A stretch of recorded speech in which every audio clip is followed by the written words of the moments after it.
नमस्कार। मैं हूं अपने घर वालों का लल्ला और आपके जिगर का छल्ला, टिंकू जिया। और बात करते हैं अपने संवाददाता मेरी बड़ी बुआ के छोटे लड़के के साथ। चलते हैं उनके पास। साथियों, मैं हूं अपने घर वालों का लल्ला और आपके जिगर का छल्ला। स्वागत करता हूं श्री राम अध्ययन मंत्रा में। और आज चर्चा कर रहे हैं अपने आपके कक्षा 12 के हिंदी अनिवार्य के भय अध्याय के ऊपर। और उनके सशक्त लेखक हुए आचार्य रामचंद्र शुक्ल। वो एक लेखक ही नहीं थे साथियों, वो एक सर्वोत्कृष्ट गद्यकार भी थे और जिसमें एक अच्छे आलोचक भी वो कहे जा सकते हैं। अब आलोचना के अलावा उन्होंने अच्छे निबंध भी लिखे हैं। और निबंध की उनकी सबसे बड़ी विशेषता क्या रही? निबंध की उनकी सबसे बड़ी विशेषता रही कि उन्होंने बुद्धि और मन दोनों का सामंजस्य किया और फिर उस निबंध को लिखा। अगर अपने बुद्धि से ही चले तो साथियों कुछ भी समझ में नहीं आएगा। अब बुद्धि में क्या होता है? सिद्धांत, नियम, परिभाषाएं। अब उनको कहाँ तक समझ लेंगे? जब सिद्धांत दे दिए जाएं, नियम दे दिए जाएं और उदाहरण न दिए जाएं तो आप समझेंगे क्या?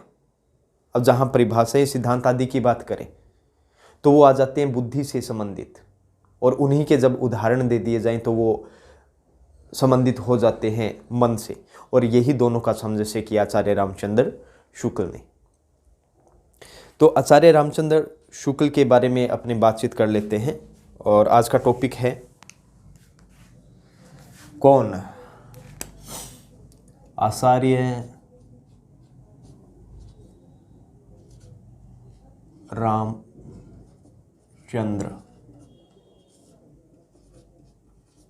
शुक्ल। आचार्य रामचंद्र शुक्ल, इन महोदय के बारे में आज पढ़ेंगे।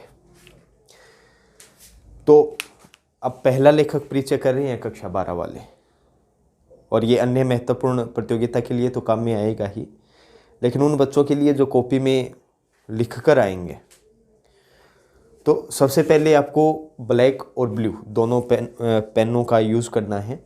और ब्लैक से हेडिंग रहेगी और ब्लू से आपको आगे लिख देना है, उनका विस्तार कर देना है। और सबसे पहले जैसे मैं लिख रहा हूँ वैसे ही आपको बता रहा हूँ, वैसे ही आपको कार्य करना है।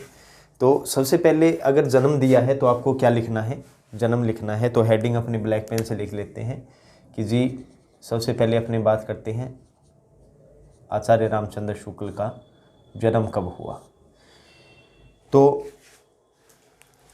जन्म इनका हुआ 1884 ईस्वी। 1884 ईस्वी। अब जब आपने जन्म लिख दिया है तो जन्म अगर स्थान दे रखा है तो जन्म स्थान इसके आगे ही अपने लिख देंगे। सबसे पहले अगर गांव दे रखा है तो गांव आ जाएगा। जैसे इनका जन्म हुआ अगोना गांव, अगोना गांव बस्ती जिला है और उत्तर प्रदेश, ये क्या हो गया? राज्य। ठीक है। फिर निधन,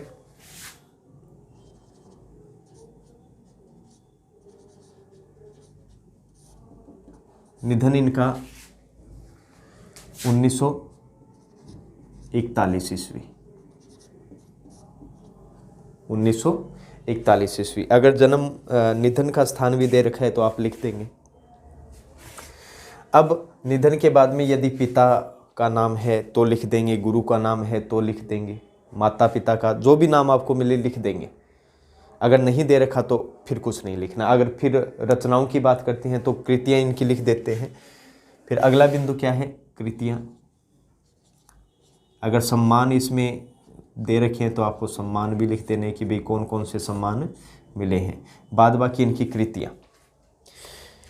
ज़्यादातर निबंध और आलोचना ही लिखी है। तो सबसे पहले इनकी कृतियों की बात कर लेते हैं। तो आचार्य रामचंद्र शुक्ल जो हुए तो वे एक आलोचक भी रहे, वो मैं पहले ही बता चुका हूँ। अब साथियों देखो, भक्ति काल हुआ और भक्ति काल को 4 भागों में बांटा गया। भक्ति काल को 4 भागों में मैं यही बता देता हूँ आपको। अब भक्ति काल था, भक्ति काल अभी नहीं, मैं साथ में ही बता दूंगा। देखिए, एक बार क्या हुआ था कि रामचंद्र शुक्ल अगोना गांव में घूम रहे थे और घूमते घूमते मिले कौन, बाबू श्याम सुंदर दास इनको मिले। अब बाबू श्याम सुंदर दास नागरी प्रचारणी सभा के उस समय अध्यक्ष थे और उन्होंने कहा कि मेरे पास हिंदी शब्द सागर है और कच्चे चिट्ठे हैं, और जिसके अंदर क्या है कि हिंदी से संबंधित नोट्स है कि हिंदी का इतिहास क्या रहा था शुरू से लेके अब तक। अब इसको क्या है, सही तरीके से लिखना है, कैसे लिखोगे वो आप जानो। आचार्य रामचंद्र शुक्ल ने कहा जी हाँ, मैं कर दूंगा ये कार्य। और फिर वो नागरी प्रचारणी सभा से जुड़ गए और उन्होंने उसी हिंदी शब्द सागर का लिखा हिंदी साहित्य का इतिहास, जो सर्वाधिक प्रमाणिक रहता है और आज भी मान्य है। अगर मैं भी आपको कुछ करवा रहा हूँ तो शायद उन्हीं की किताबों से ही देख कर करवा रहा हूँ। तो हिंदी साहित्य का इतिहास लिखा, जो इतिहास ग्रंथ कहलाता है, जो लिखा गया 1929 में। उसी के अंतर्गत उन्होंने जो बयां किया वो सब कुछ मैं आपको बता दूंगा, तो आगे देख लेते हैं, ठीक है। तो कृतियों में सबसे पहला क्या आ जाएगा,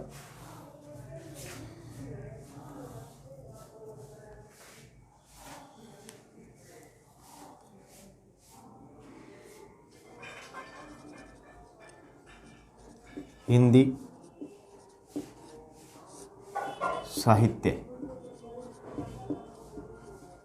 का इतिहास, हिंदी साहित्य का इतिहास। ये उन्होंने कब लिखा, 1929 में। कब लिखा, 1929 ईस्वी। ये आप कह सकते हो इतिहास ग्रंथ है। ये क्या है, इतिहास ग्रंथ, इतिहास ग्रंथ। ये तो हो गए एक हिंदी साहित्य के इतिहास। अब इसी को उन्होंने किस भागों में बांटा था, कितने भागों में बांटा था, इसको इन्होंने बांटा 4 भागों में। कौन सा, एक तो था वीरगाथा काल, या आप कह सकते हो इसको। दूसरा भक्ति काल,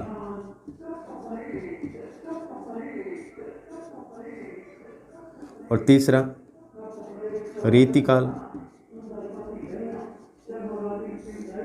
चौथा है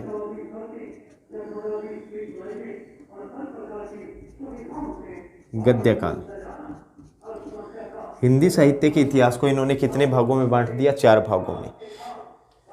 अब इन्हीं में से भक्ति काल को इन्होंने कितने भागों में बांटा, 2 भागों में। कौन कौन से, एक तो था सगुण। सगुण का अर्थ क्या होता है, सह का मतलब सहित, गुण मतलब ईश्वर। जो ईश्वर को मानते हैं वो किस में आए, सगुण में आए।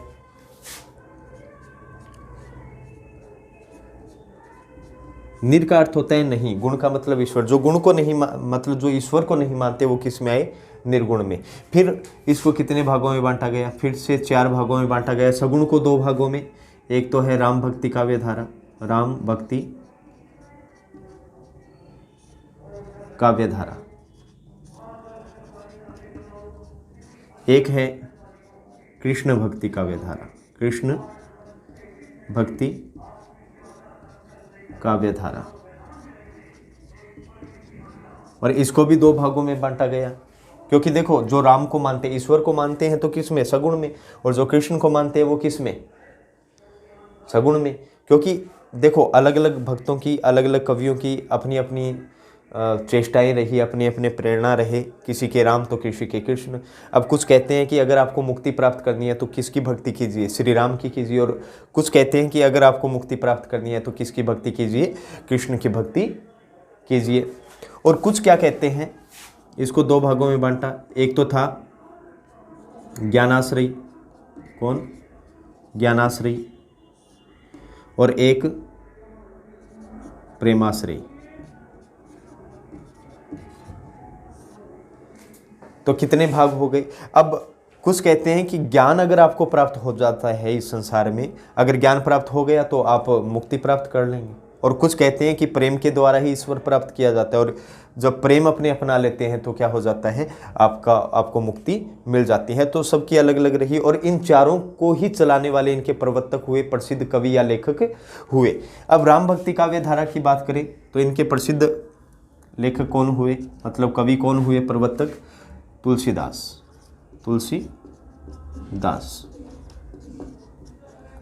और इनकी प्रसिद्धि का राज रहा रामचरितमानस। कृष्ण भक्ति काव्य धारा के रहे सूरदास, इसको भी अपने पढ़ेंगे। और फिर ज्ञानाश्रय की बात करें तो इनमें रहे कबीरदास,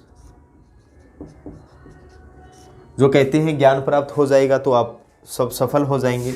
और प्रेम माश्रय में रहे जायसी, मलिक मोहम्मद जायसी। अब इन्होंने अपने अपने ग्रंथ लिखे जिनसे प्रसिद्धि पाई। सूरदास ने सूरसागर लिखा, उसमें भी भ्रमर गीत सार, और तुलसीदास जी ने रामचरितमानस, और कबीरदास जी की साखी शबद रमैनी, जिसका संकलन बीजक के नाम से किसने किया, इनके शिष्य धर्मदास ने किया। और जायसी जिनकी मूवी आप देख चुके हैं पद्मावत, 1540 ईस्वी में लिखा। ठीक है, अब इन्हीं हिंदी साहित्य का इतिहास को इन्हीं भागों में बांट दिया। अब जो आचार्य रामचंद्र शुक्ल का अधिक मोह जिन कवियों में था उनके नाम हैं तुलसीदास, सूरदास और जायसी। कबीर को वो कुछ नहीं मानते थे। कबीर को कहते थे भाषा अटपटी है, ऐसा नहीं लिखा वैसा नहीं लिखा, लेकिन इन तीनों को मानते थे। लेकिन इन्हीं के सामने आए आचार्य हजारी प्रसाद द्विवेदी। अब हजारी प्रसाद द्विवेदी ने क्या कहा, कबीरदास बढ़िया है, लेकिन क्या कर दिया, अन्याय किया किसने, रामचंद्र शुक्ल ने। किसके साथ, कबीरदास जी के साथ।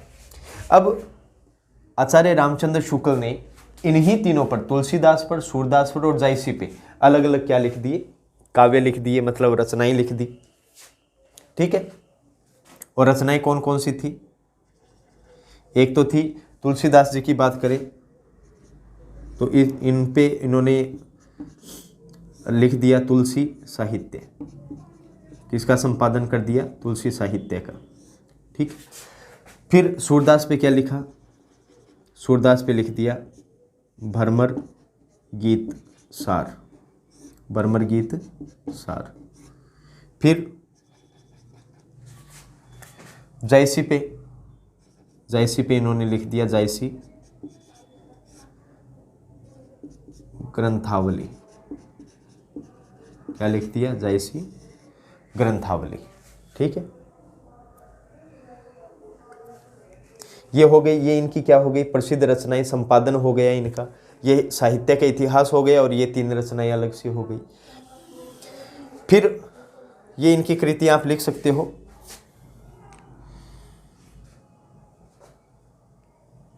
अब नेक्स्ट, इसके सामने ऐसे लिख देना आप, संपादन। क्या लिख दोगी, संपादन। इन सब का इन्होंने क्या किया था, संपादन। एक और लिख दीजिए चाहे, जो मैंने बोला था, हिंदी शब्द सागर, हिंदी शब्द सागर। इसकी जो विशेषता रही वो मैं आपको बाद में बता दूंगा। ठीक है, इनका क्या किया इन्होंने, संपादन। अब इनके जो मुख्य निबंध हैं उनकी बात कर लेते हैं।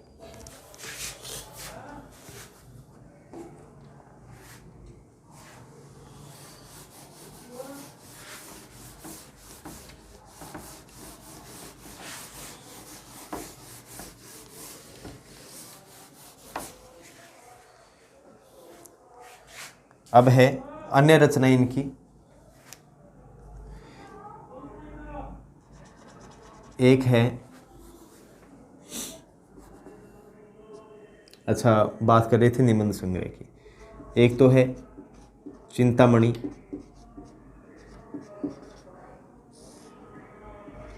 भाग 1। साथियों देखिए, आचार्य शुक्ल निबंध लिखते थे, 10-11 निबंध हो गए। अब संग्रह किसे कहते हैं वही देख लेंगे अपने, कि 10-12 निबंध लिखे। अब वो इकट्ठा हो गई, बिखरे पड़े थे, तो उन्होंने सोचा कि इनको इकट्ठा कर दूं, और इकट्ठा करके उन्हें एक किताब बना दी गई। और उन्होंने सोचा कि कोई नाम देखें, तो उन्हें नाम पसंद आया चिंतामणि। तो नाम क्या रख दिया, चिंतामणि। फिर 10-12 निबंध लिख दिए कुछ सालों में, फिर से उनको बांधा और फिर उन्हें याद आया कि एक और नाम देना है, तो उन्हें वो चिंतामणि नाम पसंद था। लेकिन अब जब 2 किताबें हो गई तो एक का नाम भाग 1 रख दिया और एक का नाम क्या रख दिया, भाग 2। अब दूसरा इनका निबंध संग्रह जिनमें सारे निबंध थे, एक है चिंतामणि भाग 2, चिंतामणि भाग 2। इसके अलावा इनके निबंध है, निबंध संग्रह कहाँ मिलेंगे आपको, एक तो है रस मीमांसा, रस मीमांसा, और एक निबंध संग्रह इनका विचार विधि, विचार विधि। ये चारों इनके क्या है, निबंध संग्रह है। विचार विधि की बात करें तो विचार तो अपने खोपड़े में चलते हैं और विधि का अर्थ होता है गली। ऐसी गलियां जहाँ से क्या हो, विचार उत्पन्न होते हो, वहाँ से जाते हो, तो वो तो दिमाग में ही होता है। तो ये चारों इनके क्या है, निबंध संग्रह। क्या है, निबंध संग्रह। ठीक है, ये इनके क्या हो गए, निबंध संग्रह। और जो चिंतामणि भाग 1 है उसके ऊपर भी अपने चर्चा करेंगे। अब इसके आगे आप ये भी लिख सकते हो, चिंतामणि भाग के आगे, कि मनोविकार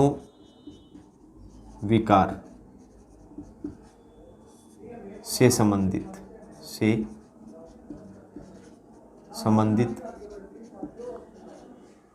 निबंध। अब देखो चिंतामणि भाग 1 में क्या है, मनोविकार से संबंधित जितने भी निबंध हैं वो किस में आए, चिंतामणि भाग 1 में। और बात करते हैं मनोविकार क्या होता है। देखो, मन का अर्थ होता है व्यवहार या स्वभाव, और विकार का अर्थ है परिवर्तन। और अपने व्यवहार में एक जगह कभी व्यवहार स्थिर नहीं रहता, ना अपना मन स्थिर रहता है। कभी कौन सा भाव आता है, कभी अपने रोने लग जाते हैं, कभी हंसने लग जाते हैं, और कभी इतनी दया आ जाती है और कभी क्रोध आ जाता है। तो अपने मन के जो व्यवहार है, स्वभाव है, उसमें क्या आता रहता है, विकार, परिवर्तन आता रहता है। इन्हीं से संबंधित निबंध किस में लिखे, उन्होंने चिंतामणि भाग 1 में लिखे। तो इन निबंधों के बारे में भी अपने देख लेंगे। यहाँ तक हो गया।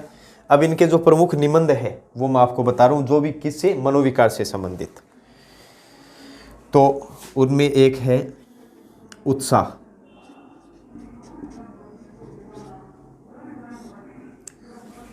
मित्रों, एक चीज़ ये रहती है कि अपने मन में काफ़ी भाव जागृत होते हैं और अपने ये भी सोचते हैं कि भाव तो आ रहे हैं लेकिन उन्हें बताऊं कैसे, मतलब उगालूं कैसे, कैसे उनको करूं।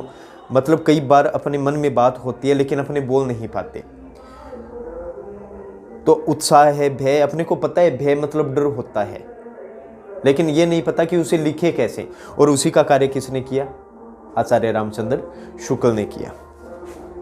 उत्साह, करुणा,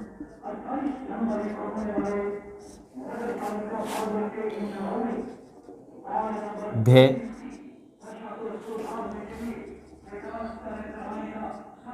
ईर्ष्या,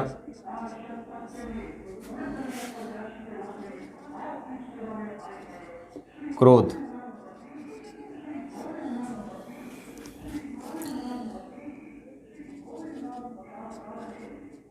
श्रद्धा, भक्ति,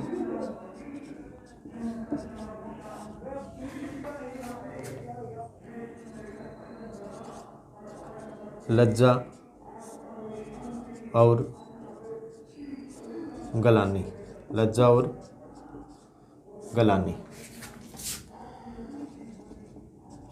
लोभ और प्रीति, लोभ और प्रीति। तो ये इनके क्या है, मनोविकार से संबंधित निबंध है। अब लज्जा क्या होती है, गलानी क्या होती है, होता थोड़ा सा अंतर है। अब लज्जा क्या होता है, जिसमें अपनों ने कोई गुनाह नहीं किया हो, कोई गलती नहीं की हो और अपने को कोई कार्य कह दे तो अपने को लज्जित होना पड़ता है। जबकि गलानी क्या होती है, गलानी ये होती है अपनों ने कोई बहुत घटिया काम कर दिया हो और उसका मन में अपने को खेद हो रहा है तो अपने को गलानी होगी। ठीक है ना। तो ऐसे इनमें थोड़ा अंतर होते हुए भी उन्होंने काफ़ी अच्छा लिखा है। तो ये इनके निबंध कौन से हो जाएंगे, ठीक है, ये चिंतामणि भाग 1 वाले इसमें मैंने आपको बता दिया। इसके अलावा इनके जो आलोचना रही या जो भी निबंध संग्रह रहे वो मैं और बता देता हूँ, यहाँ तक आप देख लेना।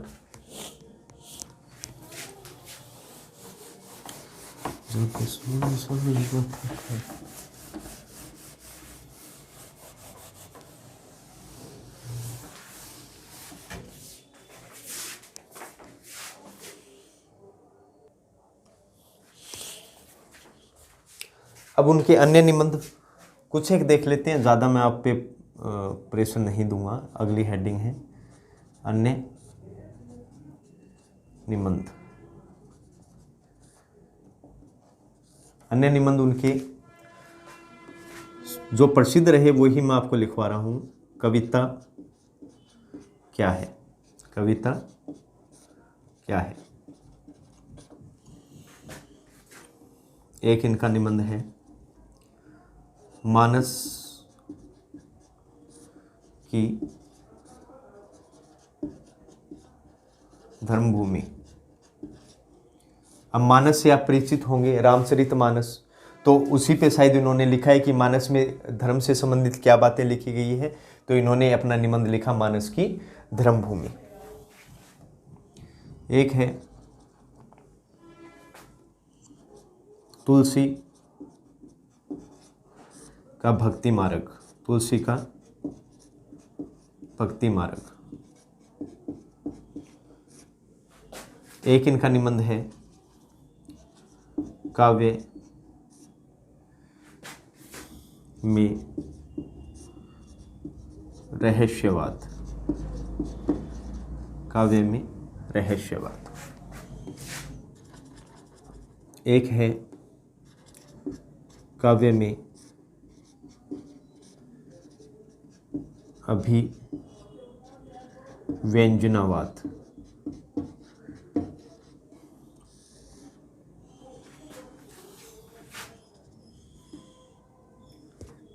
एक और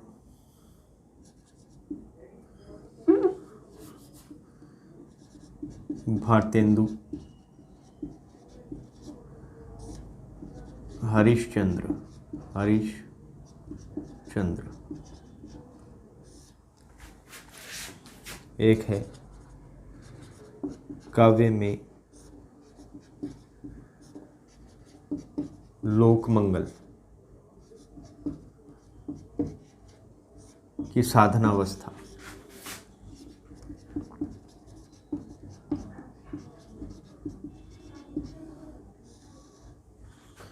फिर है एक, मात्र एक और, साधारणीकरण और व्यक्ति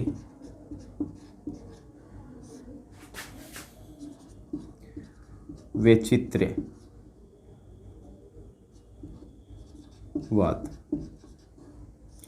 ये इनके अन्य निबंध हो गए साथियों।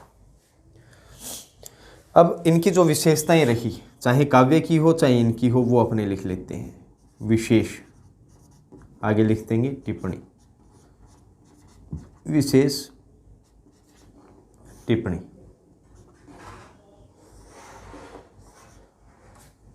विशेष टिप्पणी में आप सबसे पहले आपको लिख देना है, जो मैंने आपको शुरू में बताया था कि हिंदी साहित्य का इतिहास उन्होंने कैसे लिखा, हिंदी शब्द सागर क्या था, ये सब दो चीज़ें हैं, इनके बारे में अपने पढ़ेंगे। ठीक है, तो पहली विशेषता ऐसे ही आपको करना है और पहला बिंदु लगा के आपको लिख देना है कै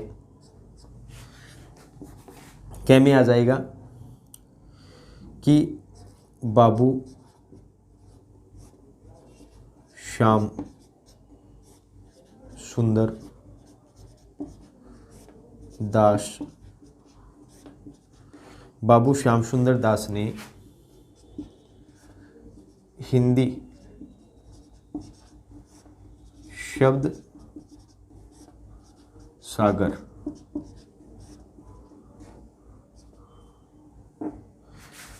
बाबू श्याम सुंदर दास ने हिंदी शब्द सागर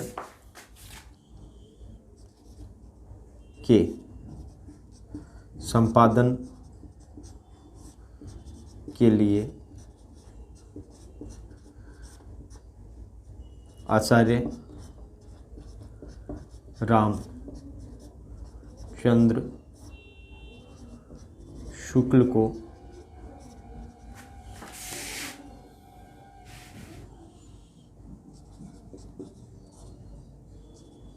काशी नागरी प्रचारिणी सभा से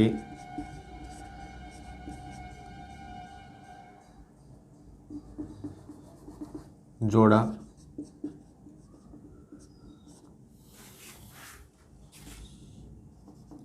इसी का फल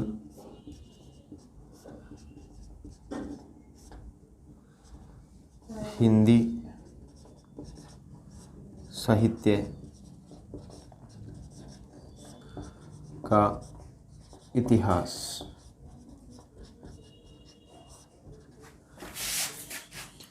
आचार्य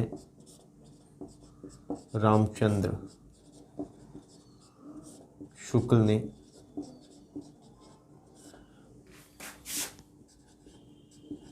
लिखा। बाबू श्याम सुंदर दास ने हिंदी शब्द सागर के संपादन के लिए आचार्य रामचंद्र शुक्ल को काशी नागरी प्रचारिणी सभा से जोड़ा। इसी का फल हिंदी साहित्य का इतिहास आचार्य रामचंद्र शुक्ल ने लिखा। और कब लिखा यह आपको बता ही दिया आगे। बस जो इंपॉर्टेंट लगे उसको ब्लैक से क्या कर देना है, अंडरलाइन कर देना है, ताकि वो दिखे किसको, जो अपने को नंबर दे। अगला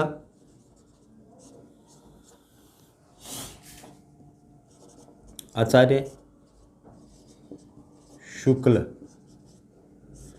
का मनोविकार से आचार्य शुक्ल का मनोविकार से संबंधित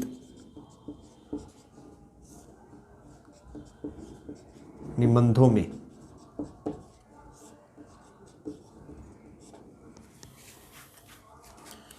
आचार्य शुक्ल का मनोविकार से संबंधित निबंधों में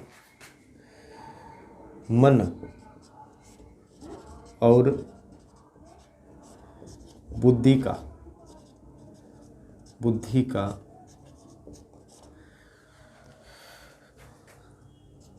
सर्वश्रेष्ठ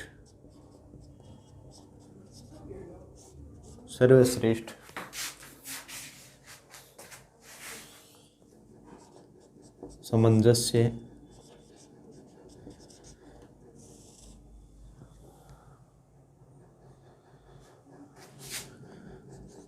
देखने को मिलता है। ये इनकी सबसे बड़ी, इंपॉर्टेंट ही मान लेना, सबसे बड़ी इनकी ये विशेषता है। इनके निबंधों की सबसे बड़ी विशेषता है मन और बुद्धि का सामंजस्य, मन और बुद्धि का सामंजस्य। अब इनकी अन्य विशेषताएं और देख लेते हैं।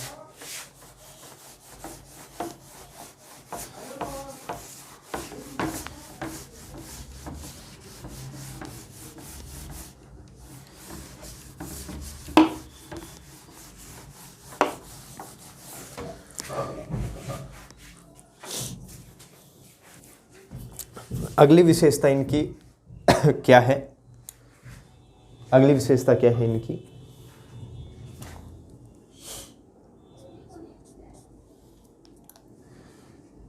आचार्य शुक्ल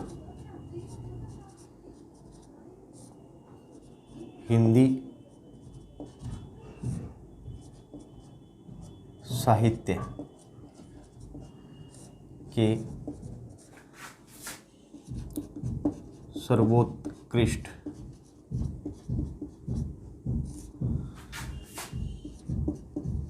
गद्यकार माने जाते हैं।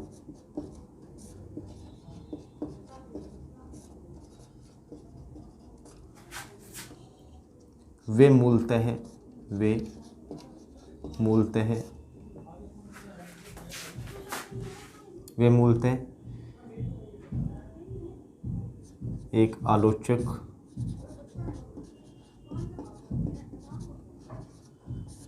और विचारक थे।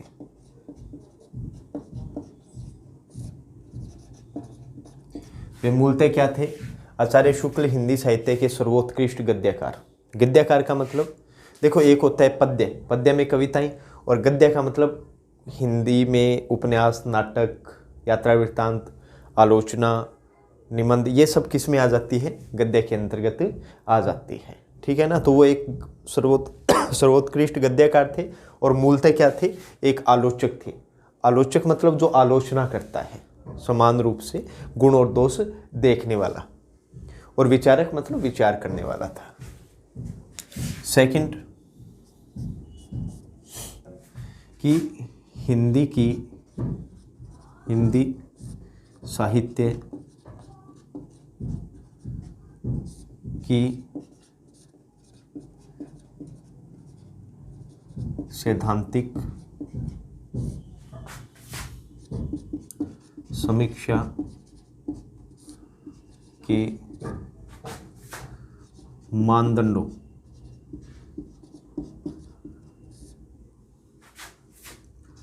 की स्थापना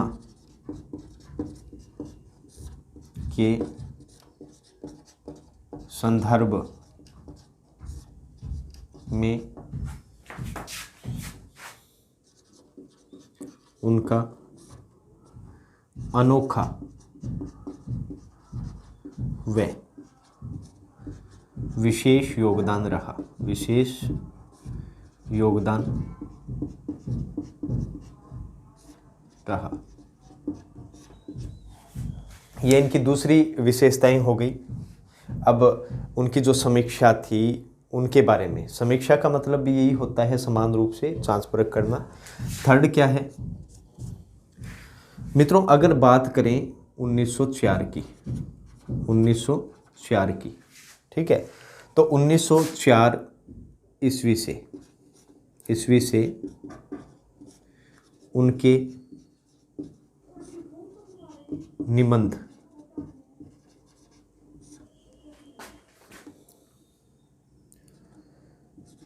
सरस्वती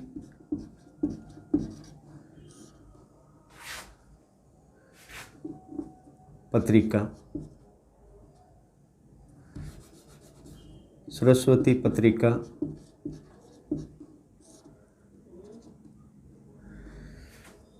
यहाँ लिख देता हूँ मैं, आचार्य महावीर प्रसाद द्विवेदी, आचार्य महावीर प्रसाद द्विवेदी।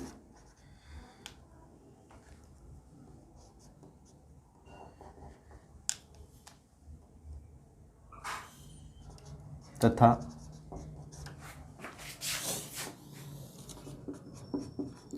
आनंद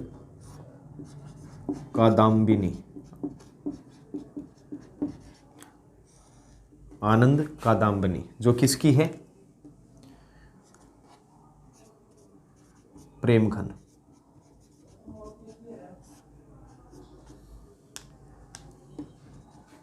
में छपते रहे हैं। तो 1904 ईस्वी से उनके जो जितने भी निबंध हैं वो सरस्वती पत्रिका, जिसका संपादन कौन करते थे? आचार्य महावीर प्रसाद द्विवेदी, तथा आनंद कादम्बिनी जिसके संपादन कौन रहे थे? प्रेमघन में छपते रहे हैं। अगली विशेषता इनकी चिंतामणि भाग 1। पता है चिंतामणि भाग 1 किससे संबंधित है? ये संबंधित है मनोविकार से संबंधित, मनोविकार निबंध से संबंधित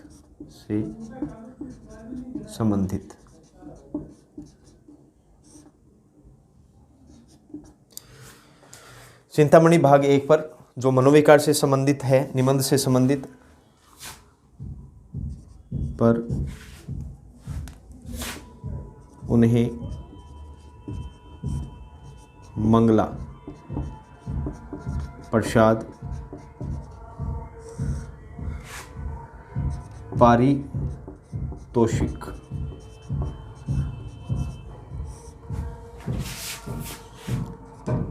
पुरस्कार प्रदान किया गया।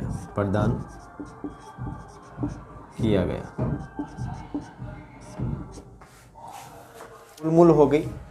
बस एक अंतिम और लिख लीजिए, और अंतिम क्या है, और फिर आपका आचार्य रामचंद्र शुक्ल लेखक परिचय हो जाएगा पूरा। और वो क्या है कि आचार्य शुक्ल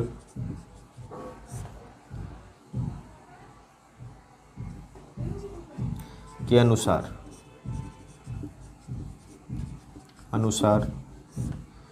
सुख व दुख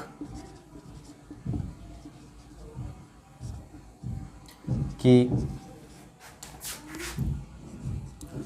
मूल प्रवृत्तियां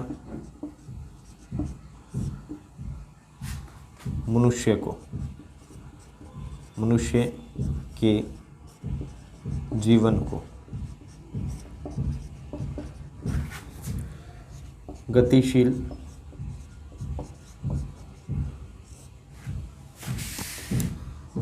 बनाती है। आचार्य शुक्ल के अनुसार सुख व दुख की मूल प्रवृत्तियां मनुष्य के जीवन को क्या बनाती है? गतिशील बनाती है। ये आपका आचार्य रामचंद्र शुक्ल हो गया। बढ़िया वाला कर लेना आप, जोरदार वाला, ठीक है। अब साथियों कक्षा 12 के लिए ये हो चुका है आचार्य शुक्ल, और बड़े ध्यान से, और जो बातें मैंने समझाई है उन्हें समझ कर ही करना साथियों, और समझ कर लोगे तो शायद मुझे बता भी पाओगे, लेकिन करना बड़े ज़ोरदार तरीके से, क्योंकि ये आपके आएगा और ये आपके लिए महत्वपूर्ण है, इसीलिए मैंने मेहनत की है। तो आप मेरे साथ बने रहें, और मैं अगर ये बढ़िया आपको लगता है और आप निरंतर देखते रहेंगे तो मैं उत्साहित रहूँगा और आगे अपने और वीडियो बना पाएंगे, ठीक है। तो आगे नेक्स्ट वीडियो में अपने मिलते हैं, तब तक के लिए श्री राम अध्ययन मंत्र आपसे विदा चाहता है। जय हिंद, जय भारत साथियों।